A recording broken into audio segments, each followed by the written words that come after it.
అభినందించడానికి వచ్చినటువంటి మిత్ర బృందానికి అందరికి కూడా ముందుగా నా హృదయపూర్వకమైనటువంటి నమస్కారాలు. ఈరోజు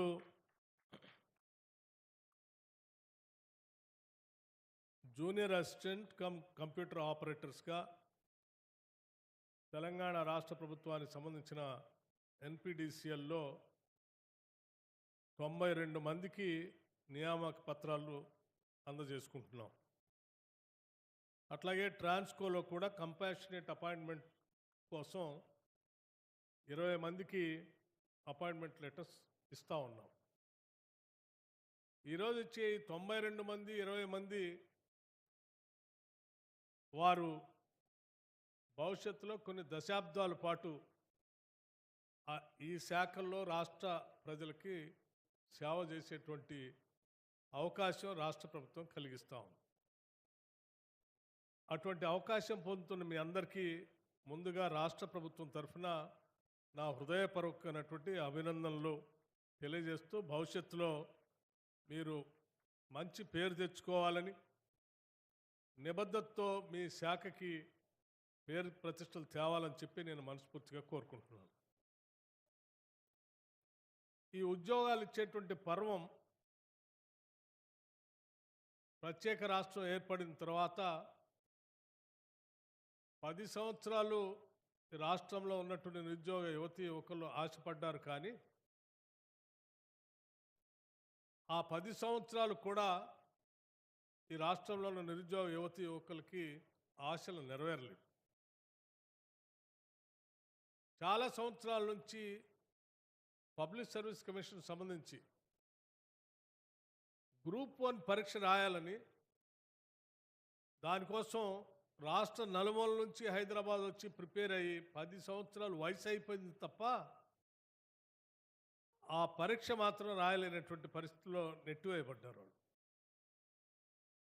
10 సంవత్సరాలు ఉద్యోగాల కోసమే తెచ్చుకున్న రాష్ట్రంలో ఉద్యోగాలు లేక నిరుద్యోగ యువతీ యువకులు అల్లాడిపోయారు.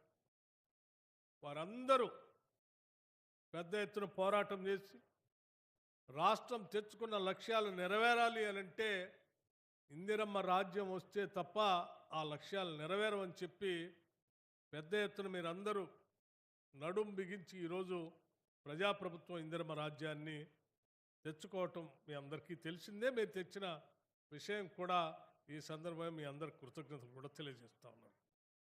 అందుకే ఈ ప్రభుత్వం వచ్చిన దగ్గర నుంచి ప్రతి నెల, కొన్ని సందర్భాల్లో అయితే 15 రోజులకు ఒకసారి కూడా నియామక పత్రాల్ని పెద్ద ఎత్తున పబ్లిక్ ఫంక్షన్ చేసి ఆ పొందుతున్నటువంటి వ్యక్తులకే కాకుండా కుటుంబ సభ్యుల్ని, శ్రేయోభిలాషులు కూడా పిలిచి అందరి సమక్షంలో ఒక పండగలాగా మనం చేసుకుంటున్నటువంటి కార్యక్రమం చూస్తూ వస్తూ ఉన్నాం. దీంట్లో భాగంగా ఇప్పటికీ 56,000 మందికి నిరుద్యోగ యువతీ యువకులకి మనం నియామక పత్రాలు ఇచ్చి కేవలం సంవత్సరం లోపులోనే 56,000 మంది పైబడి నిరుద్యోగ యువతీ యువకులకి వాళ్ళందరికీ ఉద్యోగాలు వచ్చేటట్టుగా వాళ్ళ నియామక పత్రాలు ఇవ్వటమే కాకుండా మిగతా వాళ్ళకు కూడా ప్రాసెస్లో ఉండేటట్టుగా పబ్లిక్ సర్వీస్ కమిషన్ క్యాలెండర్ని ప్రకటించి ఆ క్యాలెండర్ ప్రకారం నియామక పత్రాలు లేకపోతే జరుగుతున్నటువంటి పరీక్షలు మీ అందరికీ తెలిసింది. నేను మీ అందరి తరఫున ఈరోజు రాష్ట్రంలో ఉన్న నిరుద్యోగ యువతీ యువకులందరికీ ఒక మాట ఇస్తూ ఉన్నాను. తప్పనిసరిగా ఈ రాష్ట్రంలో చదువుకున్నటువంటి ప్రతి నిరుద్యోగ యువతీ యువకులకి ఇటు ప్రభుత్వ పరంగానో, ప్రైవేట్ పరంగానో, లేకపోతే సెల్ఫ్ ఎంప్లాయ్మెంట్ ద్వారానో ఏదో ఒక ఉపాధి దొరికే విధంగా ఈ రాష్ట్ర ప్రభుత్వం నిరంతరం మీకోసం ఆలోచన చేస్తుందని మాత్రం చాలా స్పష్టంగా చెప్తా ఉన్నాం. మా అందరి లక్ష్యం ఒకటే, ఈ రాష్ట్రంలో ఉన్నటువంటి బిడ్డలంతా బాగా చదువుకోవాలి, అది కూడా ఇంటర్నేషనల్ స్టాండర్డ్స్లో చదువుకోవాలి. చదువుకున్నటువంటి వాళ్ళంతా ప్రపంచంతో పోటీ పడాలి. ఆ పోటీ పడినటువంటి మేధస్తో ఈ ప్రపంచాన్ని యొక్క మార్గదర్శకులుగా ఎదిగేంత స్థాయిలో ఉండాలని బలంగా కోరుకుంటున్నాం. అందుకోసమే రాష్ట్ర ప్రభుత్వం నుంచి విద్య పైన విపరీతంగా పెద్ద ఎత్తున నిధులు ఖర్చు పెట్టడమే కాకుండా ఇంటర్నేషనల్ స్టాండర్డ్స్లో ఉండేటట్టుగా young India integrated residential schools అని ఈ సంవత్సరం దాదాపు ఒక 5,000 కోట్ల రూపాయలు ఖర్చు పెడుతూ ఈ ఇన్ఫ్రాస్ట్రక్చర్కి ఈ స్కూల్స్ కట్టడం కోసం రాష్ట్ర ప్రభుత్వం నిర్ణయం చేసింది అని చెప్పడానికి నేను చాలా సంతోషిస్తూ ఉన్నాను. మిత్రులారా, విద్యుత్ శాఖ సంబంధించి మనం ఈరోజు ఉద్యోగాలు ఇచ్చుకున్నటువంటి సందర్భంలో విద్యుత్ శాఖ ముందు ఉన్నటువంటి సవాళ్ళను మనం అందరం రాష్ట్ర ప్రజల కోసం ఎదుర్కొని ఆ సవాళ్ళని అధిగమించడమే కాకుండా క్వాలిటీ పవర్ ఇవ్వటం కోసం నిరంతరం ఈ శాఖ పనిచేస్తుందని చెప్పడానికి కూడా సంతోషిస్తూ ఉన్నాను, నేను గర్విస్తూ ఉన్నాను. ఉదాహరణకి గతంలో ఎప్పుడూ లేనట్టుగా ఈ ఇందిరమ్మ రాజ్యం వచ్చిన తర్వాత 2023-24 మార్చి 8వ తారీఖు నాడు హయ్యెస్ట్ పీక్ డిమాండ్ వచ్చింది. 15,623 మెగావాట్లకు సంబంధించిన పీక్ డిమాండ్ వస్తే కూడా ఎటువంటి అంతరాయం లేకుండా ఈ పీక్ డిమాండ్ కూడా తట్టుకొని ఈ కరెంటుని సరఫరా చేసినటువంటి శక్తి ఈరోజు రాష్ట్ర ప్రభుత్వానికి, రాష్ట్ర ప్రభుత్వంలో ఉన్నటువంటి ఈ విద్యుత్ శాఖకు సంబంధించిన డిస్కమ్లకి, ట్రాన్స్కోకి, జెన్కోకి ఉందని ఈ విషయం ద్వారా సాధించి చూపెట్టాం. అట్లాగే మరి ఇది భవిష్యత్తులో రాష్ట్రం అంతా పెరిగిపోతూ ఉంది. హైదరాబాద్ నగరం విస్తరిస్తూ ఉంది. ఫ్యూచర్ సిటీ తీసుకొని రాబోతా ఉన్నారు రాష్ట్ర ముఖ్యమంత్రి రేవంత్ రెడ్డి గారు. హైదరాబాద్, సికింద్రాబాద్, సైబరాబాద్తో పాటు ఇంకొక ఫ్యూచర్ సిటీని కూడా తీసుకొని రావాలి.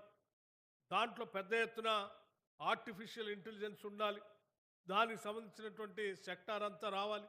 లేకపోతే హౌసింగ్ సంబంధించినటువంటి రకరకాలైనటువంటి హౌసింగ్ శాఖకు సంబంధించినటువంటి వ్యవస్థ రావాలి. అక్కడ యూనివర్సిటీస్ రావాలి, లేకపోతే స్కిల్ యూనివర్సిటీ రావాలి, ఇంటర్నేషనల్ స్టాండర్డ్లో ఉండేటువంటి స్టేడియంస్ రావాలి. ఇవన్నిటిని ఆలోచన చేసి వస్తున్నటువంటి పరిస్థితుల్లో వచ్చేటువంటి పీక్ డిమాండ్ 2029-30 కల్లా 22,448 మెగావాట్లు పీక్ డిమాండ్ రాబోతుందని చెప్పి వీటన్నిటిని దృష్టిలో పెట్టుకొని లెక్క కడితే దానికి కూడా సరిపోయే విధంగా మనం అందరం తయారు కావాలని చెప్పి ఈ శాఖ దాని కసరత్తు చేసుకుంటూ ముందు పోతాం. అట్లాగే 2034-35 కల్లా ఈ ప్రభుత్వం తీసుకున్నటువంటి అనేక చర్యల వల్ల డిమాండ్ కూడా, అంటే ఈ త్రిబుల్ ఆర్ రాష్ట్రంలో ఉన్నటువంటి ఔటర్ రింగ్ రోడ్డు పైన త్రిబుల్ ఆర్ తీసుకొని వచ్చి రాష్ట్రం మొత్తాన్ని అనుసంధానం చేస్తూ ఔటర్ రింగ్ రోడ్కి, ట్రిబుల్ ఆర్కి రోడ్లేసి అన్ని చోట్ల క్లస్టర్స్ ఏర్పాటు చేస్తే ఇంకా డిమాండ్ పెరుగుతుంది. ఆ డిమాండ్ 2034-35 కల్లా 31,809 మెగావాట్లకు చేరుతుంది అనేటువంటి అంచనాలు ఇస్తే దాన్ని కూడా దృష్టిలో పెట్టుకొని విద్యుత్ శాఖకు సంబంధించి పెద్ద ఎత్తున కసరత్తు చేస్తున్నామని చెప్పడానికి చాలా సంతోషిస్తూ ఉన్నాం.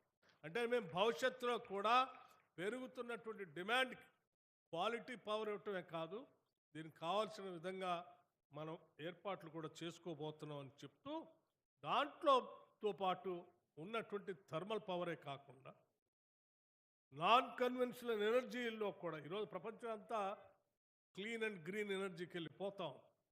దానికి అనుగుణంగా తెలంగాణ రాష్ట్రం కూడా కసరత్తు చేస్తూ ప్రిపేర్ అవుతూ పోటీ పడుతుందని చెప్పడానికి కావలసిన ప్రణాళికలు తయారు చేస్తూ ఒక కొత్త న్యూ ఎనర్జీ పాలసీని తెలంగాణ రాష్ట్రానికి సంబంధించి గత 10 సంవత్సరాలు ఎనర్జీ పాలసీ లేదు.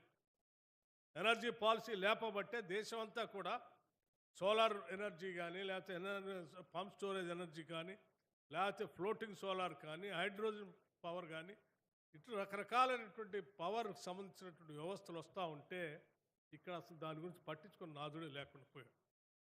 అందుకే మన ప్రభుత్వం రాగానే ఎనర్జీ పాలసీని కొత్తదాన్ని తీసుకొని వచ్చి మీ అందరి ఆలోచనలు అన్నింటినీ కూడా అందులో పొందుపరిచి స్టేక్ హోల్డర్స్ అందరితో కూడా మాట్లాడి నూతన ఎనర్జీ పాలసీని డిక్లేర్ చేయటం ఈ మధ్యకాలంలో జరిగిందని చెప్పడానికి కూడా మీ అందరికీ తెలియజేస్తూ ఉన్నాను. దాంట్లో రాబోయే రోజుల్లో 20,000 మెగావాట్లు సంబంధించి ఆల్టర్నేటివ్ పవర్, అంటే క్లీన్ ఎనర్జీ ద్వారా 20,000 మెగావాట్ పవర్ని దాని ద్వారా తయారు చేసుకోవాలని చెప్పి అది కూడా 2030 కల్లా ఈ రెన్యూవబుల్ ఎనర్జీ ద్వారా మనం తయారు చేసుకోవాలని ఆలోచన చేసి టార్గెట్స్ పెట్టుకొని ముందు పోతాం. అట్లాగే 35 కల్లా అదనంగా ఇంకొక 20,000 మెగావాట్లు ఆల్టర్నేటివ్ ఎనర్జీ తయారు చేసుకుంటే దాదాపు ఎవరు ఊహించుండకపోవచ్చు ఇంత పెద్ద ఎత్తున తెలంగాణ రాష్ట్రం టార్గెట్ పెట్టుకొని రెన్యూవబుల్ ఎనర్జీ కోసం ప్లాన్ చేసుకుని ముందు పోతుందని బహుశా 10 సంవత్సరాలు గత ప్రభుత్వం యొక్క లక్షణాలు చూసి మనం కూడా అట్లాగే ఉంటామని అనుకుని ఉంటారు. అందుకే నేను చాలా స్పష్టంగా చెప్తున్నా 40,000 మెగావాట్ పవర్ 40,000 మెగావాట్ల పవర్ని 2035 కల్లా ఈ రాష్ట్రంలో తయారు చేసుకోవడానికి కావాల్సిన కసరత్తు విద్యుత్ శాఖ చేస్తుందని చెప్పడానికి నేను చాలా సంతోషిస్తా ఉన్నాను. ఇవన్నీ ఎందుకు చేస్తా ఉన్నానంటే ఒక సామాజిక బాధ్యత కూడా మనందరికీ ఉంది. ఇప్పుడే తుమ్మలాశ్వర గారు మాట్లాడుతూ ఈ విద్యుత్ శాఖకి వ్యవసాయ శాఖకి అవినాభావ సంబంధం ఉంది, ఇది విడదీయరా అనేటువంటి నిజమే. మన రాష్ట్రంలో వ్యవసాయ శాఖకు సంబంధించిన అగ్రికల్చర్ పంప్ సెట్స్ 28 లక్షల అగ్రికల్చర్ పంప్ సెట్స్ ఉంటే వాటన్నిటికి కూడా ఉచిత కరెంటుని మనం సప్లై చేస్తూ ఉన్నాం.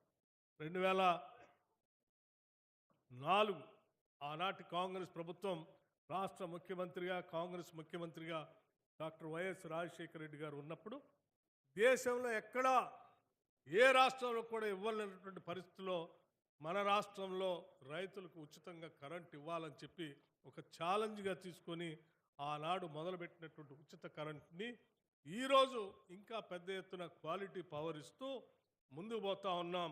దీనికి సంబంధించి దాదాపు ఇప్పటికీ 8,729 కోట్ల రూపాయలు మన ప్రభుత్వం ప్రజాప్రభుత్వం వచ్చిన తర్వాత 8,729 కోట్ల రూపాయలని రాష్ట్ర ప్రభుత్వం ఆర్థిక శాఖ నుంచి డిస్కమ్లకి ఈ ఉచిత కరెంట్ కోసం డబ్బులు కట్టాం.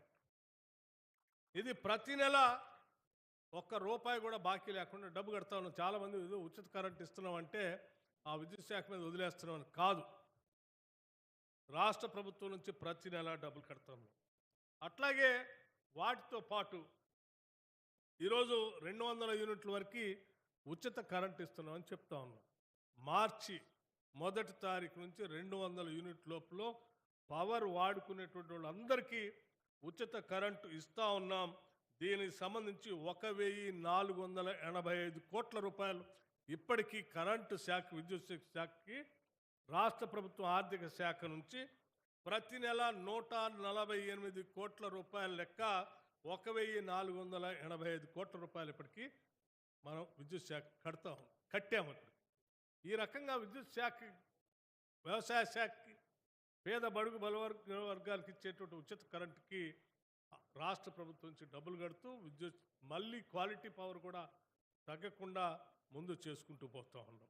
ఈ చేసుకునే క్రమంలో భవిష్యత్తును కూడా దృష్టిలో పెట్టుకొని పొల్యూషన్ లేకుండా వ్యవసాయ శాఖకు సంబంధించిన పంప్ సెట్లు కూడా ఒక పైలట్ ప్రాజెక్ట్ కింద మన సోలార్ పవర్ చేయాలని చెప్పి దాదాపు 25 గ్రామాలని రాష్ట్రంలో పైలట్ ప్రాజెక్ట్ కింద తీసుకొని 25 గ్రామాల్లో ఉన్నటువంటి అగ్రికల్చర్ పంప్ సెట్లు అన్నిటికీ సాచురేషన్ మోడ్లో మన సోలార్ పంప్ సెట్లు పెట్టడమే కాకుండా ఆ గ్రామంలో ఉన్న ఇళ్లపైన రూఫ్ పైన కూడా సోలార్ పవర్ని పెట్టేటువంటి ఒక పైలట్ ప్రాజెక్టు తీసుకొని ముందుకు పోతా ఉన్నాం.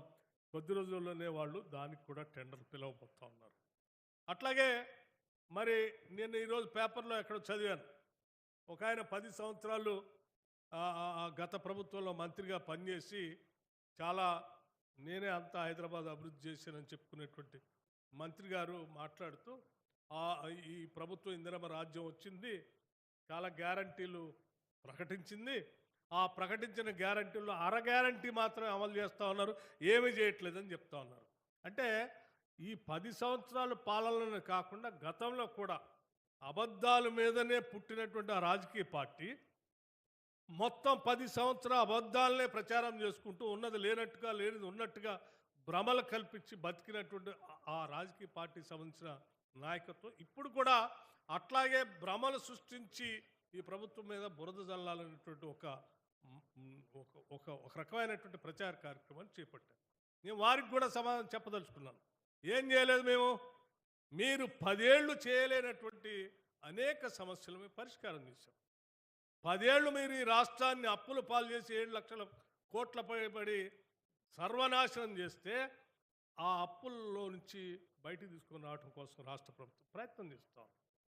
అప్పులు చేసి ఆర్థిక విధ్వంసం చేసి రాష్ట్రంలో ఉన్నటువంటి పనిచేసే లక్షలాది మంది ఉద్యోగస్తులకి జీతాలు ఇవ్వలేనటువంటి పరిస్థితిలో మీరు నెట్టేసి 15వ తారీఖు తర్వాత జీతాలు ఇచ్చే పరిస్థితిలో నెట్టేస్తే మేము రాగానే మార్చి నెల నుంచి మొదటి తారీఖు నాటికే జీతాలు ఇచ్చేటువంటి పరిస్థితికి ఈ రాష్ట్ర ప్రభుత్వం తీసుకొచ్చాం. లక్షలాది మంది ఉద్యోగస్తులకి వాళ్ళ మొదటి తారీఖు నాడే జీతాలు ఇచ్చే పరిస్థితికి మేము రాష్ట్రాన్ని తీసుకొచ్చాం. ఇది ఈ రాష్ట్ర ప్రభుత్వం సాధించిన విజయంగానే నేను భావిస్తూ ఉన్నాను. అట్లాగే మీరు ఉద్యోగాలు ఇవ్వకుండా గాలికి వదిలేస్తే మేము 56,000 మందికి కేవలం 10 నెలల్లో ఉద్యోగాలు ఇచ్చాం. అట్లాగే 500 రూపాయల గ్యాస్ సిలిండర్ ఇస్తామని చెప్పాం, ఇస్తా ఉన్నాం. ఇది అర్హత కలిగినటువంటి వాళ్ళందరికీ ఇస్తా ఉన్నాం. సరే, మీరు గ్రామాల్లో పోయి వెరిఫై చేస్తే స్పష్టంగా తెలుస్తుంది. అట్లాగే మీరు రాజీవ్ ఆరోగ్యశ్రీ అని పేదవాళ్ళ కోసం, బడుగు బలహీన వర్గాల కోసం ఆనాటి ప్రభుత్వం, కాంగ్రెస్ ప్రభుత్వం మొదలు పెడితే మధ్యలో 10 సంవత్సరాలు దాన్ని గాలికి వదిలేస్తే మేము వచ్చిన తర్వాత 5 లక్షలు కూడా సరిపోవు, 10 లక్షలు చేయాలని చెప్పి 10 లక్షల వరకు చేసి రాజీవ్ ఆరోగ్యశ్రీ కార్యక్రమాన్ని చిత్తశుద్ధితో ఈరోజు అమలు చేస్తూ ఉన్నాం. అట్లాగే రాష్ట్ర వ్యాప్తంగా ఉన్నటువంటి మహిళలందరికీ కూడా మహాలక్ష్మిలాగా చూస్తామని బస్సు రైడ్ ఇస్తామని చెప్పాం, ఫ్రీ బస్సు. ఈరోజు రాష్ట్ర వ్యాప్తంగా ఉన్నటువంటి మహిళలందరూ ఏ మూల నుంచి ఏ మూలకైనా పోవటానికి ఉచితంగా బస్సులో ప్రయాణం చేస్తూ ఉన్నారు. ఇది మేము సాధించింది. కావాలంటే మీకు సంబంధించినటువంటి మహిళలు ఎవరైనా ఉంటే బస్సు ఎక్కించి తిప్పండి, ఎవరైనా టికెట్ అడిగితే మమ్మల్ని అడగండి. ఇది మీరు కళ్ళారా చూడాలనుకుంటే మీరు కూడా ఎక్కండి. అట్లాగే రైతు రుణమాఫీ, మీరు ఇప్పుడే మా తుమ్మల గారు చెప్పారు, 10 ఏళ్ళు మొదటి దశలో 1,00,000 రూపాయలు రుణమాఫీ చేస్తా అని 4 ఇన్స్టాల్మెంట్స్ పెట్టుకొని దాని చివరికి ఆ వడ్డీకే సరిపెట్టేట్టు చేసి అసలు అట్లాగే ఉంచి వదిలిపోతే మేము రాగానే 1,00,000 కాదు 2 లక్షల వరకు చేస్తామని చెప్పి 2 లక్షల వరకు ఎవరికైతే ఉందో వాళ్ళందరికీ కేవలం 2-3 నెలల్లోనే 22,000 కోట్ల రూపాయల దాకా వారి అకౌంట్లో వేసి 2 లక్షల రూపాయల రుణమాఫీ చేసినటువంటి చరిత్ర మాది, కానీ మీది కాదు. అట్లాగే రైతు బంధు, మీరు రైతు బంధు కట్టకుండా వదిలిపెట్టి వెళ్ళిపోయారు.